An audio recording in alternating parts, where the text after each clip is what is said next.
বিরল এক রোগে ভুগছেন শার্লিন, যার ফলে তিনি আর কখনো মা হতে পারবেন না, অর্থাৎ নিজের গর্ভে সন্তান ধারণ করতে পারবেন না তিনি আর কখনো। সিস্টেমেটিক লুপাস ইরিথেমেটাসে আক্রান্ত তিনি। গত 30 জানুয়ারি সন্ধ্যায় মুম্বাইয়ের এক রেস্তোরাঁয় কয়েক মাসের শিশুকন্যাকে কোলে নিয়ে ঢুকতে দেখা যায় শার্লিন চোপড়াকে। শার্লিনের কোলে শিশুটিকে দেখে চমকে গিয়েছিল অনেকেই। সরাসরি প্রশ্নই করে ফেলেছেন, শিশুটি কি আপনার মেয়ে? বিয়ে না করে কি করে মা হয়ে গেলেন?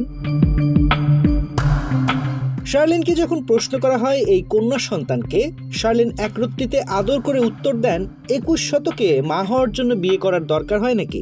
কেউ যদি সন্তান দত্তক নেন, যেমন নিয়েছেন সুস্মিতা সেন, তিনি তো বিয়ে না করেই 2 কন্যার মা। শার্লিন এই একরত্তি কন্যাকে দত্তক নিয়েছেন এ কথা স্পষ্ট না বললেও আকার ইঙ্গিতে বুঝিয়ে দেন তিনি।